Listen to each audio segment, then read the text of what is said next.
தமிழ்ஞானம் உறவுகளுக்கு வணக்கம். பாலகிருஷ்ணன் ஐஏஎஸ் அவர்களின் ஒரு பண்பாட்டின் பயணம். சிந்து முதல் வைகை வரை வந்த தடம் தொடர்கிறது. காலில் சக்கரம் கட்டிய மனிதன். வரலாறு என்பது பயணங்களின் கூட்டுத்தொகை. மனிதன் நிலையாக வாழத் தொடங்கிய பல பகுதிகளில் ஒரே நேரத்தில் வேளாண்மையும் கால்நடை வளர்ப்பும் பரவின. ஆனால் அந்த வேளாண்மை பரவலாக்கமும் கால்நடை வளர்ப்பும் மனிதனுடைய காலில் கட்டியிருந்த சக்கரத்தை கழற்றிவிடவில்லை. உபரியாக உணவுப் பொருட்கள் உற்பத்தி செய்யப்பட்ட காலகட்டத்தில் மக்கள் தொகையும் அதிகமானது. இதனால் தேவை அதிகரித்து மனிதன் அக்கறை பச்சை நிலங்களை நோக்கி தொடர்ந்து நடந்து கொண்டே இருந்தான். அடிப்படையில் இயல்பாகவே மனிதர்கள் சாகசக்காரர்கள். பயணத்துக்காக அவர்களது கால்கள் எப்போதும் துடித்து கொண்டு இருக்கும். இந்த தேடல் நாம் நினைப்பதைப் போல உயிர் வாழ்வதற்கான உணவு தேடல் மட்டும் இல்லை. மனிதனின் ஆழ்மனத்தில் நாடுதல், தேடுதல், வியத்தல், கண்டுபிடித்தல் என்ற தொடர் இயக்கம் நடந்து கொண்டே இருக்கிறது. இத்தகைய தேடல்கள் அளித்த புதிய சாத்தியங்கள் வேட்டையாடி திரிந்த மனிதர்கள் சற்று நிலையான வாழ்வை தொடங்க வாய்ப்பளித்தன. ஆனாலும் இயற்கையின் மீதும் மற்ற உயிரினங்களின் மீதும் தனது ஆதிக்கத்தை செலுத்துவதற்காக மனிதர்கள் தொடர்ந்து செயல்பட்டே வந்திருக்கிறார்கள். ஒரு கட்டத்தில் தனிப்பட்ட தேவைகள் என்ற வரையறைகளை கடந்து பொது நன்மை, குழு பாதுகாப்பு, சமூக கோட்பாடு என்ற கருத்தாக்கங்கள் தோன்றின. பிறகு அடிப்படை தேவைகளுக்கு அப்பாற்பட்ட அழகியல், உளவியல், சமூகவியல் தேவைகளை நிறைவேற்றி நிலைவரச் செய்யும் பெரும் பண்பாடுகளாக மனிதர்கள் ஆங்காங்கே உருவெடுத்தார்கள். இந்த பண்பாட்டின் தொடர் பயணத்தின் பதிவுகளை வரலாறு என்று அழைக்கிறோம். அடையாளம், சார்பு, புவியியல். மனித சமூகத்தின் புதிய சூழல்களுக்கு தங்களை தயார்படுத்தி கொள்ள கையாளுகிற முறைமைகளிலேயே அவர்கள் நெடுங்கால புலப்பெயர்வுக்கான தடயங்கள் புதைந்துள்ளன. நெடுந்தூரம் புலம்பெயர்வோர் பொதுவாக நகரங்களை தேர்ந்தெடுக்கிறார்கள். இவ்வாறு புலம்பெயர்வோர் வழிநெடுகிலும் இட்டு சென்ற பாத சுவடுகள்தான் வரலாற்றை உருவாக்குவதற்கு உதவி இருக்கின்றன. ஒரு வகையில் மனித வரலாற்றே பயணங்களின் கூட்டுத்தொகை என்றும் சொல்லலாம்.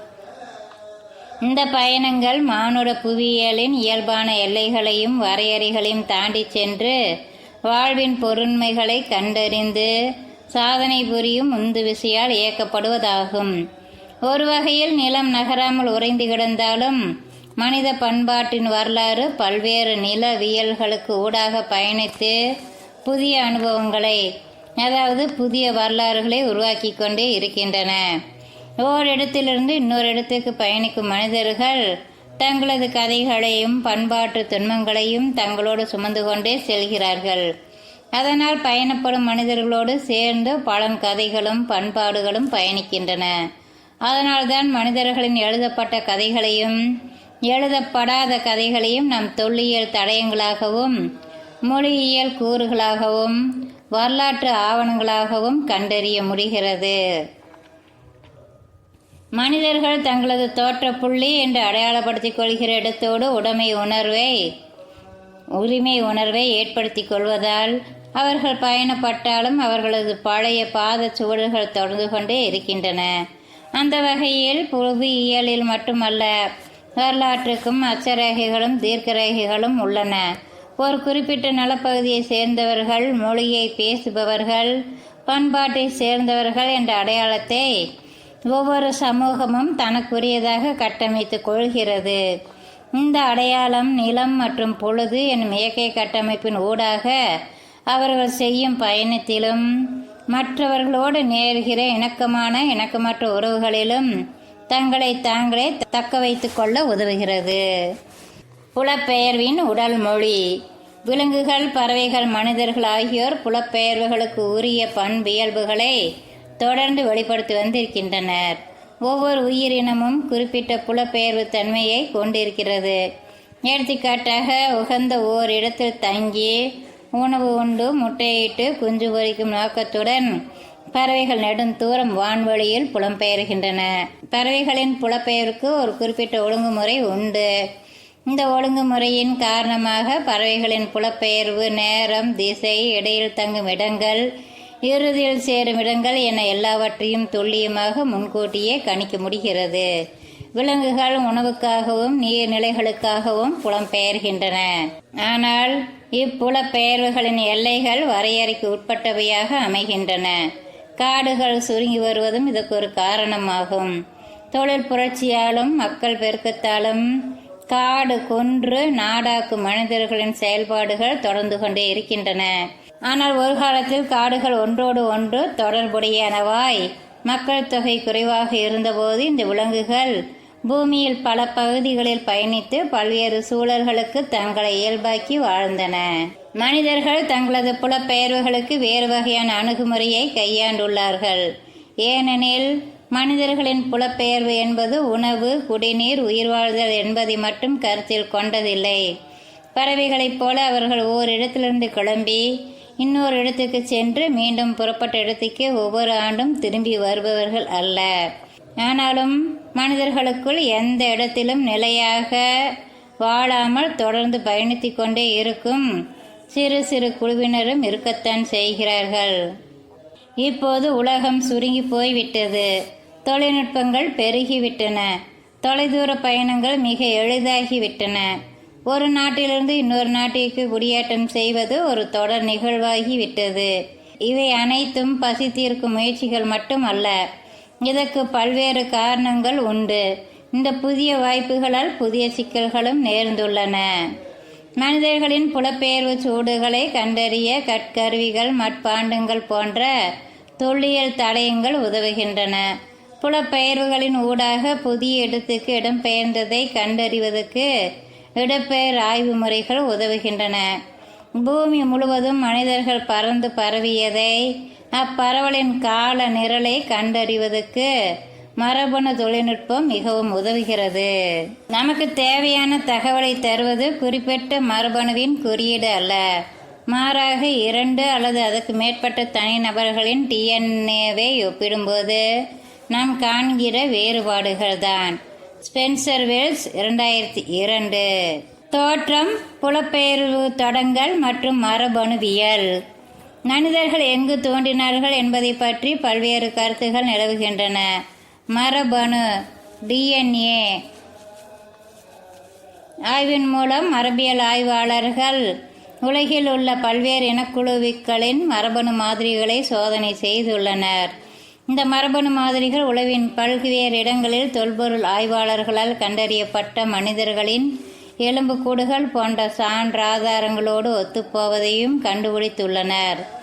எனவே மனிதர்களின் புலப்பெயர்வு எங்கே தோன்றியது, எந்தெந்த திசையில் எல்லாம் பயணித்தார்கள், எப்போது பயணித்தார்கள் என்பதை அறிந்து கொள்வதற்கு மரபணுவியலின் உதவி தேவைப்படுகிறது. டிஎன்ஏ எனப்படும் மரபணுவுக்குள் புதைந்திருக்கும் 4 எழுத்து குறியீடுகளில் நவீன மனிதனின் தோற்றத்தை பற்றி மட்டுமல்ல, அதற்கு முந்தைய மரபணு சூழல்கள் பற்றிய தகவல்களும் புதைந்துள்ளன என்பதுதான் உண்மை. மனிதர்கள் எங்கு பயணித்தாலும் எங்கே வாழ்ந்தாலும் அவர்களின் மரபணுக்கள் அவர்களுடன் சேர்ந்தே பயணித்துள்ளன. தொல்பொருள் ஆய்வாளர்கள் எங்கெல்லாம் மனித உடலின் எச்சமிச்சங்களை தோண்டி கண்டுபிடித்தார்களோ அங்கெல்லாம் அந்த எச்சங்களில் இன்னும் தப்பி பிழைத்துள்ள மரபணு செய்திகள், மனித சமூகம், புலம்பெயர்ந்த திசைகள் பற்றிய செய்திகளையும் புரிதல்களையும் நமக்கு அளிக்கின்றன. மனித மரபணு தொகை மற்றும் மரபணு சங்கிலியின் கட்டமைப்பு. மரபியலாளர்களை பொறுத்தவரை மரபணு தொகை என்பது ஓர் உயிரின் மரபணு தொடர்பான எல்லா தகவல்களையும் உள்ளடக்கியது. ஒரு உயிரியில் உள்ள செல்கள் அனைத்தும் மரபணு தகவல்களை கொண்டுதான் கட்டமைக்கப்படுகின்றன. ஒவ்வொரு சொல்லுக்குள்ளும் மரபணு தொகையின் முழு தகவல்களும் உள்ளடங்கிய டிஎன்ஏ மூலக்கூறுகள் உள்ளன. இந்த மரபணு தகவல்கள் பெற்றோரிடமிருந்து குழந்தைக்கு கடத்தப்படுகின்றன. ஒவ்வொரு மரபணு தொகையும் பல குரோமோசோம்களால் ஆனவை. ஒவ்வொரு குரோமோசோமிலும் அந்த உயிரின் மரபணு தொடர்பான எல்லா தகவல்களையும் உள்ளடக்கிய டிஎன்ஏ நிரல் வரிசை உள்ளது. மரபணு குறியீட்டில் அடங்கியுள்ள குரோமோசோம்களின் எண்ணிக்கை மற்றும் அமைப்பால் ஒவ்வொரு உயிரினமும் ஒன்றிலிருந்து ஒன்று வேறுபடுகிறது. குரோமோசோமில் ஒரு குறிப்பிட்ட இடத்தில் அமைகின்ற டிஎன்ஏ நிரல் வரிசை ஒரு தனித்துவமான மரபணு அடையாளமாகும். இந்த தனித்துவமான மரபணு அடையாளம் தனி நபர்களையும் குழுக்களையும் உயிரினத்தையும் இனம் காண உதவுகிறது.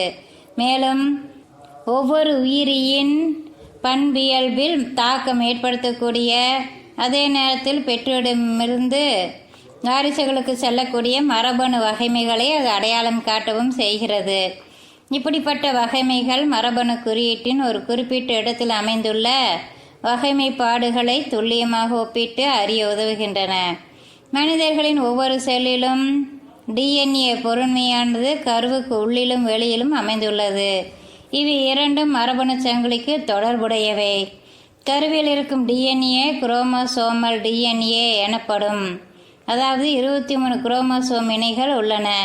இதில் ஆட்டோசோமல் டிஎன்ஏ 22 இணைகளாகவும், பால் வகையை தீர்மானிக்கும் எக்ஸ் மற்றும் ஒய் குரோமோசோம் டிஎன்ஏ ஒன்றாகவும் மொத்தம் 23 ஆகிறது. அதாவது மனிதர்களின் செல்லில் 23 இணை குரோமோசோம்கள் உள்ளன. அதில் ஓர் இணை மட்டுமே ஓர் மனிதன் ஆணா பெண்ணா என்பதை தீர்மானிக்கிறது. உயிரினத்தின் பெண்பால் மரபணுவில் XX குரோமோசோம் இணையையும் ஆண்பால் என்றால் XY குரோமோசோம் இணையையும் காண முடியும். ஆட்டோசோமல் டிஎன்ஏ தாய் தந்தை இருவரிடமிருந்தும் பெறப்படுகிறது. ஆனால் ஒய் குரோமோசோம் டிஎன்ஏ ஒரு மகனால் அவனது தந்தையிடமிருந்து மட்டுமே பெறப்படுகிறது. இதன் மூலமாக தந்தை வழி மரபியல் தடம் தீர்மானிக்கப்படுகிறது. அதே நேரத்தில் தாய் வழி மரபின் தொடர்ச்சி மைட்டோகாண்ட்ரியல் டிஎன்ஏ மூலம் நிகழ்கிறது. இந்த டிஎன்ஏ கருவின் வெளியே உள்ளது. மனிதர்களின் கடந்த கால புலப்பெயர்வுகளை ஆராய்ந்து அறிய ஒய் மற்றும் மைக்ரோகாண்ட்ரியல் டிஎன்ஏ குறியீடுகள், அதாவது அடையாளங்கள் பயன்படுத்தப்படுகின்றன. மரபணுக்கள் இடையிலான மரபியல் சார்ந்த ஒற்றுமை வேற்றுமை பற்றி பேசும்போது ஸ்பென்சர் வெல்ஸ் பின்வருமாறு கூறுகிறார். நமக்கு தேவையான தகவலை தருவது குறிப்பிட்ட மரபணுவின் குறியீடு அல்ல, மாறாக 2 அல்லது அதற்கு மேற்பட்ட தனிநபர்களின் டிஎன்ஏவை ஒப்பிடும்போது நாம் காணுகிற வேறுபாடுகள்தான். மைக்ரோகாண்ட்ரியல் ஏவாளும் ஒய் குரோமோசோம் ஆதாமும். மைக்ரோகாண்ட்ரியல் டிஎன்ஏ ஒவ்வொரு தலைமுறையிடமிருந்தும் இன்னொரு தலைமுறைக்கு எவ்வித மாறுதலும் இல்லாமல் கடத்தப்படுகிறது. மைக்ரோகாண்ட்ரியல் டிஎன்ஏவில் இயற்கையான மாற்றம் நிகழ்வதற்கு நெடுங்காலம், சுமார் 8000 முதல் 20000 ஆண்டுகள் தேவைப்படுகின்றன. இந்த நிலைத்த தன்மையினால் ஆய்வாளர்கள் மைட்டோகாண்ட்ரியல் டிஎன்ஏவில் நிகழும் இயற்கையான மாறுதல்களையும் பல்வேறு மக்கள் தொகை மாதிரிகளை வைத்து புலனாய்வு செய்து எல்லா மனிதர்களின் தாய் வழி மூலத்தை சுமார் 1,50,000 ஆண்டுகளுக்கு முன் வாழ்ந்த ஓர் ஆதித்தாயின் தொப்புள் கொடியில் கருப்பையில் மீட்டுருவாக்கமாய் கண்டறியலாம் என்று கூறுகிறார்கள். மரபணு கருத்தியல் சார்ந்த அந்த ஆதித்தாய் மைட்டோகாண்ட்ரியல் ஏவாள் என்று நயம் கருதி அறியப்படுகிறாள். இந்த புலனாய்வின் மூலம் புலப்பெயர்வின் காலத்தையும் திசைகளையும் தீர்மானிக்க முடிகிறது. இந்த ஆதித்தாயின் மரபணுவிலிருந்து நிகழ்கிற ஒவ்வொரு இயற்கையான மாற்றத்தை கண்டறிவதன் மூலம் ஆதி மனிதனின் புலப்பெயர்வில் நேர்ந்த ஒவ்வொரு கிளை பிரிவையும் கண்டறியலாம். இதை போலவே ஏற்கனவே குறிப்பிட்டபடி ஒய் டிஎன்ஏ என்பது தந்தையிடமிருந்து மகனுக்கு தனிப்பட்ட முறையில் கடத்தப்படுவது. மேற்சொன்ன மரபணு மீட்டுருவாக்க முறையை பயன்படுத்தி ஆய்வாளர்கள் 1,00,000 ஆண்டுகளுக்கு முன் வாழ்ந்த ஓர் ஆதி தந்தையை இனம் கண்டுள்ளார்கள். இந்த ஆதி தந்தையை ஆய்வாளர்கள் நயம் கருதி ஒய் குரோமோசோம் ஆதாம் என்று அழைக்கிறார்கள். இதன் அடிப்படையில் மனிதர்களின் புலப்பெயர்வுகள் புலனாய்வு செய்யப்படுகின்றன. ஒய் குரோமோசோம் டிஎன்ஏவில் அடிக்கடி உருமாற்றங்கள் நிகழ்வதால் இந்த டிஎன்ஏவை பயன்படுத்தி செய்யப்படுகிற மனித வம்சாவளி ஆய்வுகள், மரபணு ஆய்வுகளும் புலப்பெயர்வு பற்றிய ஆய்வுகளும் கூடுதல் துல்லியமானவை. ஆனால் அது மக்கள் தொகையில் உள்ள ஆண்களை பற்றிய தகவல்களை மட்டுமே தரும். ஒய் குரோமோசோமில் 20 முதல் 100 தலைமுறைக்கு ஒரு முறை, சுமார் 500 முதல் 2500 ஆண்டுகளுக்கு ஒரு முறை இயல்பான உருமாற்றம் ஏற்படும் என்று கருதப்படுகிறது. இவையும் மரபணு அடையாளங்களாக ஜெனட்டிக் மார்க்கர் ஆகின்றன. ஆப்பிரிக்காவிலிருந்து நிகழ்ந்த புலப்பெயர்வுகளும் ஹேப்ளோ குழுக்களும் மரபணு ஆய்வின் மூலம் மனித புலப்பெயர்வுகள் மற்றும் அவற்றின் புவியியல் பரப்புகளை அறிந்து கொள்ள ஹேப்லோ குழு என்ற கருத்தாக்கம் பயன்படுகிறது. ஒரு பொது மூதாதையரோடு தொடர்பு படுத்தக்கூடிய மற்றும் அடையாளம் காணத்தக்க மரபணு குறியீடுகளை கொண்ட தனிநபர்கள் ஹேப்லோ குழு என்று கூட்டு அடையாளத்தின் மூலமாக அறியப்படுகிறார்கள். இன்னும் எளிய நடையில் சொல்வதென்றால், ஒரு குறிப்பிட்ட ஹேப்லோ குழுவைச் சேர்ந்த ஒவ்வொரு தனிநபரும் ஒரு பொது ஆண் பெண் மூதாதையர் வழிவந்தவர்கள் எனலாம். புதிய டிஎன்ஏ தடயங்களின் அடிப்படையில் இந்த ஹேப்லோ குழுக்கள் மேலும் சிறிய துணைக்குழுக்களாக பகுக்கப்படுகின்றன. மைட்டோகாண்ட்ரியல் டிஎன்ஏவை சேர்ந்த ஹேப்லோ குழுக்கள் LMN என்று 3 வகைப்படும். இவற்றில் ஹேப்லோ குழு மைட்டோகாண்ட்ரியல் ஏவாளின் மரபணு சுவடு போன்ற தடயமாகும். இதை ஒரு பொது தொப்புள் கொடி என்று கூட சொல்லலாம். அந்த வகையில் இன்று உயிரோடு இருக்கிற எல்லா மனிதர்களும் ஹேப்லோ குழுவை சேர்ந்தவர்கள்.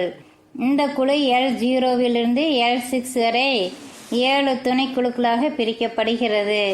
இதில் L3 தவிர மீதி 6 துணைக்குழுக்களும் ஆப்பிரிக்க கண்டத்தில் மட்டுமே காணப்படுகின்றன. இந்த பூமியில் வாழும் எல்லா மனிதர்களின் மூதாதையர்களும் ஒரு வகையில் ஆப்பிரிக்காவிலிருந்து புறப்பட்டவர்கள்தான் என்று சொல்வதற்கான அடிப்படை காரணம் இதுதான். இந்த கருத்தியல் பொதுவாக ஆப்பிரிக்காவிலிருந்து வெளியே, அவுட் ஆஃப் ஆப்பிரிக்கா என்று அறியப்படுகிறது. L3 துணைக்குழு ஆப்பிரிக்காவிலிருந்து தொடங்கிய புலப்பெயர்வின் அடையாளமாகும். M மற்றும் N ஆகிய 2 ஹேப்லோ குழுக்களும் L3 குழுவிலிருந்து தோன்றிய வம்சாவளியினர் ஆவர். இவை தவிர A முதல் Z வரையிலான அடையாள குறியீடுகளால் அறியப்படும் அனைத்து மைட்டோகாண்ட்ரியல் டிஎன்ஏ ஹேப்லோ குழுக்களும் M மற்றும் N ஆகிய 2 குழுக்களிலிருந்து தோன்றியவை. இதை போலவே நவீன மனிதர்களில் ஆண்கள் அனைவரும் ஹேப்லோ குழு A வகையைச் சேர்ந்தவர்கள். அந்த A வகைதான் ஆப்பிரிக்காவைச் சேர்ந்த Y டிஎன்ஏ ஆதாமை அடையாளம் காட்டுகிறது. இந்த A ஹேப்லோ குழு B என்றும் CT என்றும் 2ஆக பிரிகிறது. இவ்விரண்டில் CT குழு கிட்டத்தட்ட A குழுவை போன்றே தொன்மையானதாக கருதப்படுகிறது. இந்த இரு குழுக்களிலிருந்து D மற்றும் F ஆகிய ஹேப்லோ குழுக்கள் தோன்றுகின்றன. மேலும் மைட்டோகாண்ட்ரியா டிஎன்ஏ அல்லது Y டிஎன்ஏவின் ஒவ்வொரு துணைக்குழுவும் M8, M9, M10 என்ற எழுத்தெண் அடையாள குறியீடுகளோடு ஆல்பா நியூமரிக் லேபிள்ஸ் தொடர்புடையதாக இருக்கிறது. இந்த ஒவ்வொரு முத்திரையும் மானுடத்தின் கிளை பிரிவுகளின் அடையாளமாக நிற்கும் மரபணு மாற்றத்திற்கு சான்றளிக்கிறது. தொல்லியல், மானுடவியல், தட்பவெப்பியல் ஆகிய துறைகளிலிருந்து கிடைக்கும் சான்றுகளோடு மரபணு சார்ந்த மீட்டுருவாக்கங்கள் கடந்த கால மானுட புலப்பெயர்வுகளை ஆராய்வதற்கும் அந்த தொல் மானுடர் உலகின் பல்வேறு புவியியல் சூழல்களிலும் பரவி தங்களது மரபணு எச்சங்களையும் பண்பாட்டு எச்சங்களையும் விட்டு சென்றுள்ளார்கள் என்பதை அறிந்து கொள்ள உதவுகின்றன. மத்திய மற்றும் தெற்காசிய புலப்பெயர்வுகள் குறித்து நாளை காண்போம். மீண்டும் சந்திப்போம். நன்றி நண்பர்களே.